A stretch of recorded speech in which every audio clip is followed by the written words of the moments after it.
Hello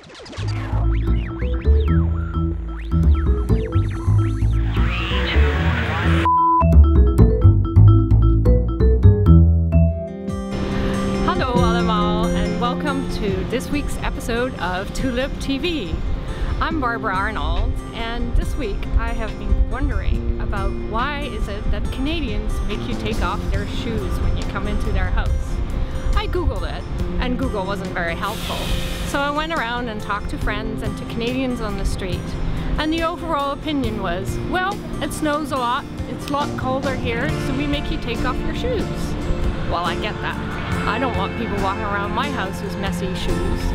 But my question is, it's summer right now, and why are we still taking off our shoes?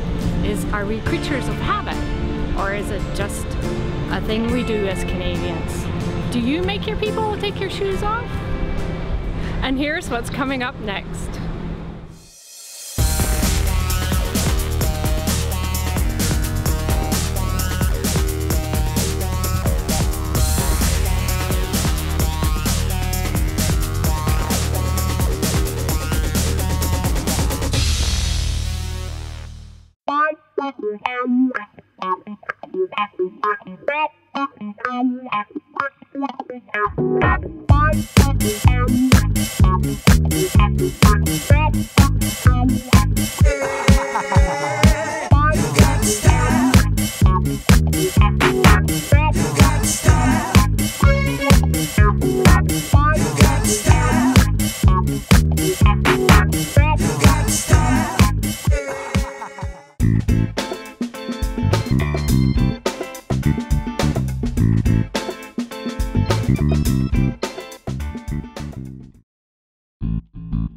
This program is sponsored by Dutch, the full-color English language magazine about the Netherlands and its people, at home and abroad.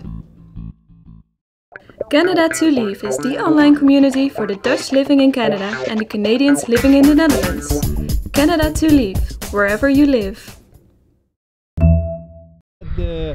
This time the third country is a Dutch country, is Holland? Well, I'm not really sure how that happened. I think it seems as though we simply asked.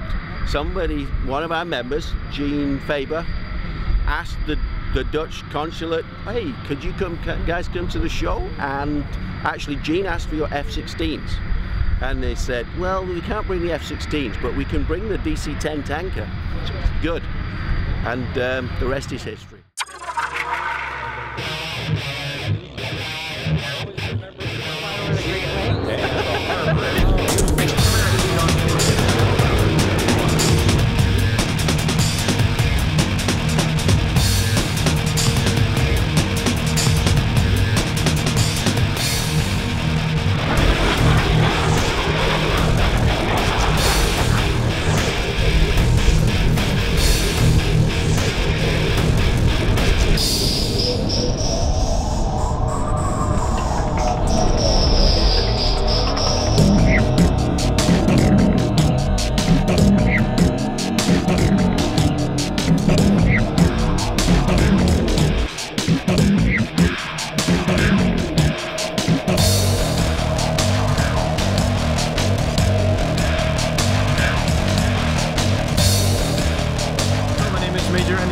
I'm the aircraft commander of this aircraft. It's Delta Charlie 10 or DC-10. We in the Dutch Air Force have two tankers, and this is our cargo aircraft to relieve the load of work for the tankers. This flight was a non-stop flight, and we flew in 10 hours just to get here, and it'll be a little bit less due to the winds when we get home. Obviously you have enough fuel. That is correct. And we bring extra fuel just in case we need to divert, or depending on the places we go to. But over here there's plenty of fields around, so... So this is a cargo airplane and refueling airplane? This aircraft only is a cargo airplane. Just pure? Yeah, and it has no tanking capability. This is sole cargo and no passengers. And which countries do you fly mainly when you're in action? I'd say around the world, and at this moment it's mainly Afghanistan and Europe, Africa, and depending on where we are wanted. Yeah. So do you feel then kind of relaxed when you're here in Vancouver because it's such a nice place? Yeah, how can I answer that other than this? No, for us an air show is a treat, a rare treat I'd say. And we know that we're going to fly here. We have 3 days, although there's a jet lag of course. And it's nice weather, 3 days of rest before we go back. So it's an extra, it's a bonus. Mm-hmm. So how many people are in the crew? There's a crew of 4, 3 in the cockpit, and there's 1 loadmaster at it, and then we have 2 technicians brought along for technical support. And that's enough actually to fill the plane with the pallets and deliver everything. Yeah, that's correct. That's it's I'd say the bare minimum, but normally that's the standard way of operating. Yeah. I was just saying that it must take a lot of power to get this plane off the ground because it's so big. Yes, it does, and depending on the weight, but to easily explain it, per engine we have the power of 2 F-16, so a total of 6 F-16s to have the power output flying-wise, with or without the cargo.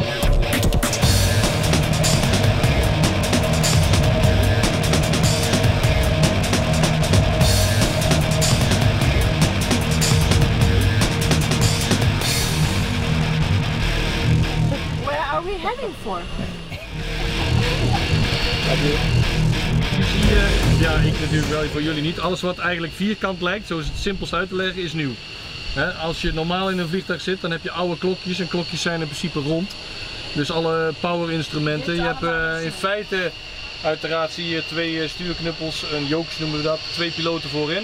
Hier zit een flight engineer, dus de boordwerktuigkundige van vroeger. En we hebben onze boom operator loadmaster, maar die opereert niet in die cockpit. Die zit er wel bij meestal als je klaar is met zijn werk. Want dan hebben we een paar extra ogen in de cockpit. Als hij iets ziet wat wij niet missen, of wij niet zien, kunnen we dat natuurlijk gebruiken. Nou, het grootste wat opvalt zijn de tv'tjes daar. Alle ronde instrumenten, de vlieginstrumenten, de kunstmatige horizon, die snelheidsmeter, dat zit allemaal verwerkt in die tv'tjes. Dat is het leuke van als we power hebben, dan kun je het een beetje laten zien. Maar je kan je voorstellen dat de ergonomie is op zich slim bedacht en alles verwerkt in 1 beeldscherm. Wat toch in delen aan of uitgezet kan worden. Dus je hebt niet, doet de tv niet, dan heb ik niks meer. Maar dan hebben we meerdere mogelijkheden. Die knopjes daar, kunnen we wat hij heeft daar zetten of andersom. En zo hebben we heel veel, zoals elk vliegtuig trouwens, redundancy ingebouwd om als er iets fout gaat te kunnen blijven vliegen. Nou ja, de favoriete dingen, de gaspedaal zullen we maar zeggen. De besturing is eigenlijk natuurlijk net als elke grote kist vol automatisch. Dus als je het over automatische piloten hebt, die zitten hier. En we hebben ook autotrottels noemen we dat. Oftewel de gashendel kunnen we volautomatisch, soort cruise control zullen we zeggen om het simpel uit te leggen. Dus je kan 10 minuten slapen. Nou, kijk, het is de brandweerfunctie hè. Je hebt niks te doen totdat het spannend wordt. Nou, dat is een beetje ja. Nou ja, goed, voor ons is natuurlijk het leukste de start en de landing. En onderweg is het in dit geval ook... we hebben op een gegeven moment een shortcut gekregen, dat was 900 mijl. Ja, van de 4000 mijl, dan heb je ongeveer wel een idee hoe lang wij rechtuit over Canada vliegen. Van ja, wil je naar Abbotsford? Ja, doe maar. In plaats van zo konden we dan, ja dat is fijn, maar dan is het wel... Maar je moet ergens heen, dus hetzelfde. Dus, ja, alles wat voorin niet te zien is, wordt eigenlijk hier gecontroleerd door de flight engineer. Dus je hebt nou ja, hydraulica, pneumatisch, de benzine. Zeker als we moeten tanken, dat is natuurlijk belangrijk. Dan werkt hij weer samen met een boom operator. De elektronica, of de generatoren die we gebruiken voor de stroomvoorziening in de kist. En eigenlijk nogmaals, alles is dubbel of triple uitgevoerd om goed te kunnen vliegen. Als wij problemen hebben met motoren, dan gaan we hiermee werken en hiermee werken. Dus zeg maar de benzinekraan, om het maar simpel te noemen. En ja, zo blijf je bezig. Dat kleine hendeltje daar, het ziet eruit als een wiel. Nou, dan is het ook een wiel. Dat is het landing gear. En dus dan voor piloot ook goed te doen. Hè. Er hoeft niet zoveel na te denken. Als je dit ziet, het ziet eruit als zo'n ding aan de achterkant, een flap. Dus is het ook voor de flaps nou, lekker makkelijk. Dus ja, eigenlijk, het zijn heel veel knopjes. Je hebt hier radio's, VHF, UHF, ik weet niet of het u wat zegt. Maar er zijn dus 3 sets radio. Militaire instrumenten hier. Dit zijn bakens onderweg, radiopanelen. We hebben hier een weerradar, dubbele uitvoering uiteraard. Met dat weer kun je dus ook de bergen bekijken, dan zet je hem in het terrain. Zodat je ook met slecht weer toch weet wat er om je heen zit. De ene kijkt dan in het weer en de andere kijkt hoe hoog de bergen zijn. Dan heb je uiteraard allemaal op je broodje. Veel vracht meeneemt, dan zit je op een gegeven moment aan je max take-off weight natuurlijk. We hebben nu niks bij, dus als je hem heel vol zou gooien dan kunnen we denk een goede 13 uur wel vliegen. Het ligt eraan natuurlijk of je bij je landing ook veld in de buurt.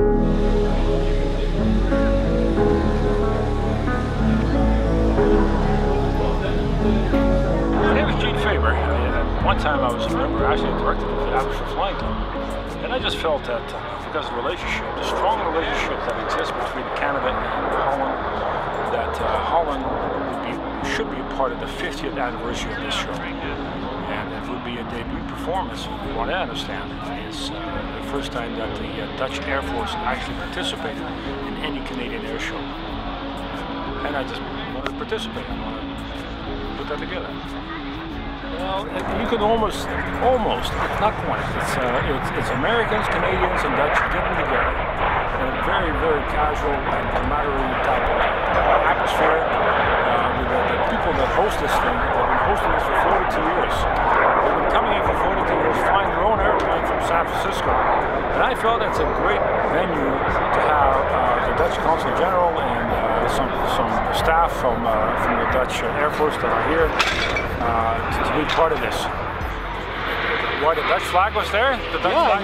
Why not the French one? Why not the Allies? Why not the French one, for example? The reason the flags that are there are the countries that are participating in this air show. So you only have the Canadians, the Dutch, and the Americans here. That's why the flags are representing the guys that are participating. My dream would be to see the Dutch F-16 demo team come to Canada. I understand they've performed all over Europe. I think they've been in the United States, but they've never been to Canada. I would so support that, to have these guys come out and do this right here in Abbotsford. We have a large Dutch base all over the lower mainland and in northern Washington. There are tons of people that have a Dutch background. I think they'd be very supportive of having this come here.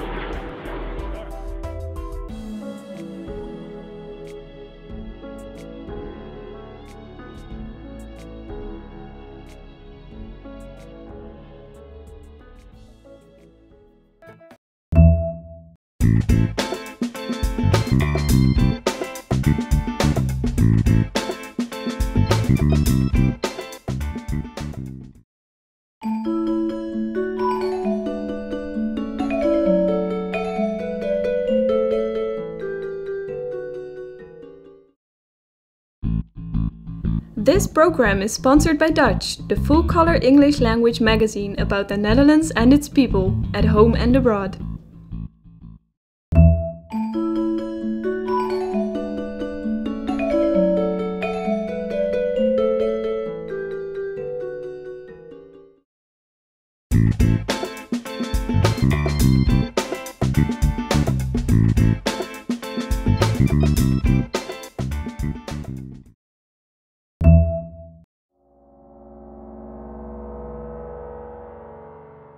Well, this is basically the home property, property that Dad bought in 1954 is the home base for today what we call W&A Farms 2006 Incorporated.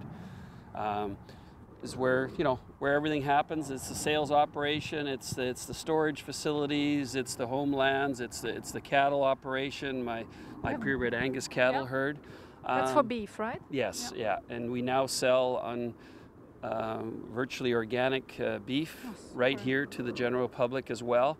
So everything we do, this is the headquarters, and this is the farm that Dad bought in 1954. He immigrated in 1948 to our other location, which we still own in Steveston, also on Lulu Island, and I still farm over there. And he moved here because their insight at that time was to sell directly to the public. And Mom wanted to have an open roadside stand, and Dad wanted to farm. So between them, they felt that this was a good location, and today it's still our headquarters. There is certain things that heritage has brought forward and goes and moves down through the generations. There's certain things you just never lose. So we're seeing an influx from Europe. We're seeing the history of the European people have brought to this country, and there's a certain amount of it that's built, whether we realize it or not, in our own operations. In this operation, my father taught me a lot about the European way of farming. We don't waste much around here. I don't like seeing land wasted. You like seeing ditches cleaned, ditch banks cleaned, yards cleaned, painted buildings. Those are real European components that we don't realize it on a daily basis, but it is our heritage that brings that with with them, and it is passed on to the next generation. And you know, and my wife is Italian, and she brings on her side, and the children are very cleanly and have good habits in the home. And so these are all things that you don't realize, but history and your heritage brings them with you. All through our life, I've always been the Canadian in our family, because I've lived a bit on the wild side, but I know which side the bread is buttered on, you know. So does your wife want her own hothouse with potatoes and aubergines and all that nice Italian stuff, so she can make her beautiful Italian food? No, she does very well without any of that, but you know, she enjoys. She was never in the farming world. Her parents were in the restaurant industry, and so just a different side of working with the general public.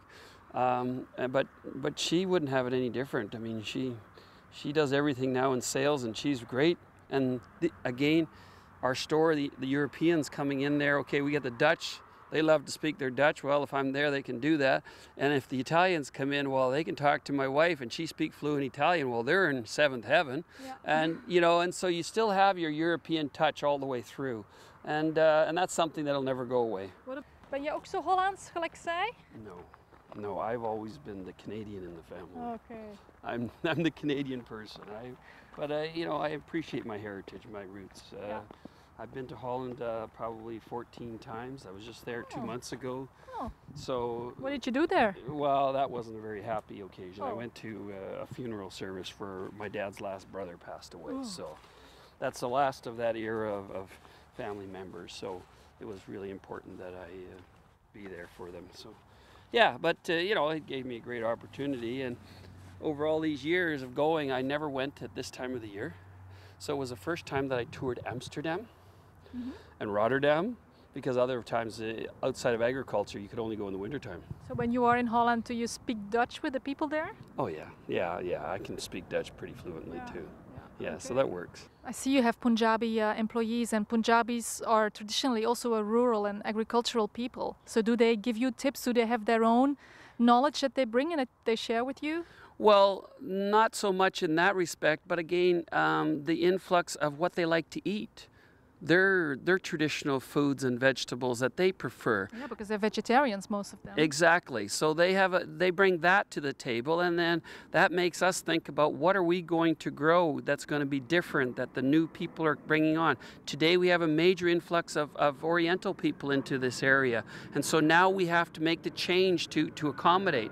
They love blueberries, they love strawberries, they love their leafy vegetables. Like bok choy and so on. Do you have that too already? I haven't gone there yet, but it is something that we're moving towards, because as times change, as clientele changes, we have to change. We used to grow a lot of whitloaf years ago. Whitloaf, I love that. Well, my father was one of the first that grew it here on a commercial basis. Now he grew it outside in the dark and in the dirt, and it was cold, and it was terrible for us to grow it at that time in our life. And we were very little, and we hated to have to go out and help him harvest it. And today it's done internally in warehouses under black lights, and it's so different. But still, it's a vegetable that is a heritage, and it's now you see it in different restaurants under different circumstances.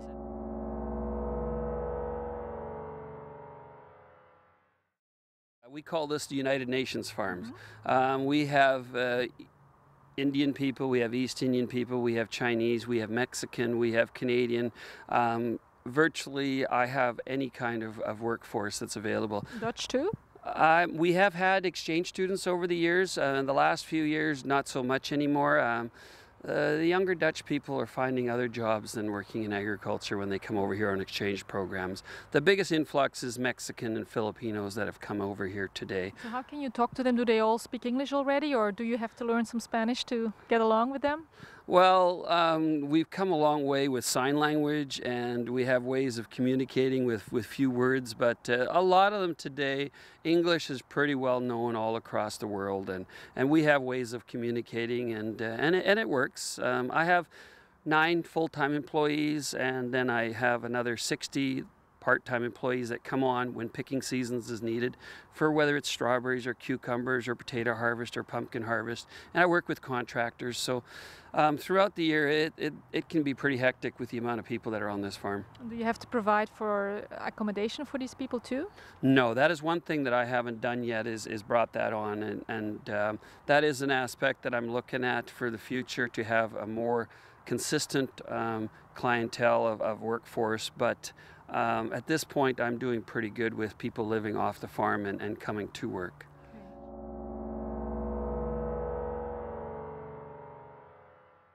In Richmond it's about a meter above sea level, I recently heard. Do you have much complaints about flooding or meadows or acres being too wet? Well, no. One of the committees that I'm on is the Drainage and Irrigation Committee for Richmond, and I'm the chair of the Ag Advisory Committee, so I got pretty close connections and pretty direct lines to the people that control the waters. That is still something that here in Canada we could learn a lot about from the Dutch, is how to work with water. We still believe that water runs uphill here, and the Dutch have actually are teaching us that it doesn't. And so we do have some issues, but we're working through them. And Lulu Island is where Richmond is on, is really a very fertile island, and it has been really good for agriculture. So another background now, or? You're also politically active. What is that all about? Well, I'm on a lot of different boards and committees and represent British Columbia on a lot of international trade missions, as well as in Ottawa on the seed potato front. Because I do so much travel and I am involved with brokering seed potatoes, which means I buy from other farmers and I sell to different farmers. And so with that, it just became natural that Ottawa came knocking on my door, and so I do a lot of marketing and travel, and it's a great part of the farm. It really opens my eyes to what's going on in different areas of the country and in the U.S. You know, and working with some of the potato companies in Europe. You've got Agrico, you've got there's 3 or 4 of them that are in Canada here, and so by doing the moving around and knowing a little bit of what's going on behind closed doors, I have a good insight on where my competition lies and how to deal with them. So you have two cupboards. I mean, how to say, 2 wardrobes. Then you have a farmer's wardrobe, and then you have a couple of business suits and laptops and so on, to iPads or whatever to take along. Well, it's true. I do have different wardrobes, but there's one thing that travels with me that I've known for wherever I go, is I always have my cowboy boots. There's about a dozen pairs, but they do travel with me wherever I go. I may sound like a European snob, but where are the white asparagus? I see only green asparagus on the market, and I have such a craving, especially in June. Where can I find them? Well, you are probably one of few that are really looking for the white asparagus. I do not know that they are even considered to be growing out here. It's something that's very, very unique to Europe, and we over here don't grow it at all. You won't find it here unless it's imported, and it could be. And a lot of our asparagus here is imported from the US. There's very little asparagus growing here in Canada. So, you know, but white asparagus, before you ask me the question, I've never had anyone request it or look for it. Okay. It's like cauliflower. Years ago, cauliflower was the crop, and I remember as a child we sold so much of it. Today it is way down on the Richter scale. It's the greens that are popular. It's the broccolis that have taken over, and the carrots and the radishes and the cucumbers and the peppers. On vegetable trays that you see at functions now, it's slices of peppers with all the different colors, the oranges, the yellows, the greens, the reds, and those are the things that really shine on. So you'll never see your white asparagus, I'm sorry. Because the cauliflower will start to turn a little bit brown. That's right. It doesn't look sharp. Relatively soon, yeah. Yeah, so it doesn't look crisp. I like broccoli, but I really don't like it cold, I mean raw so much, you know? Raw broccoli? The only way I like broccoli is with a dip. It's got to have a dip. Yeah, a dip.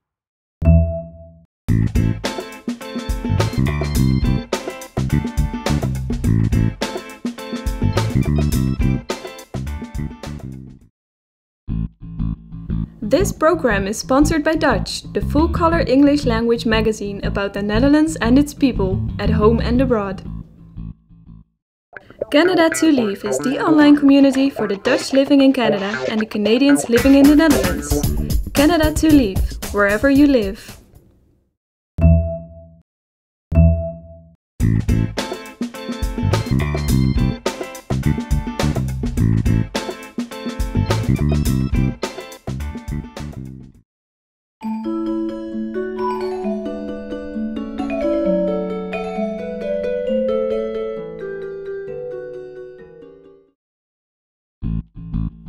This program is sponsored by Dutch, the full-color English language magazine about the Netherlands and its people, at home and abroad. We hope you liked our program this week. You can follow us on Facebook, Twitter and YouTube.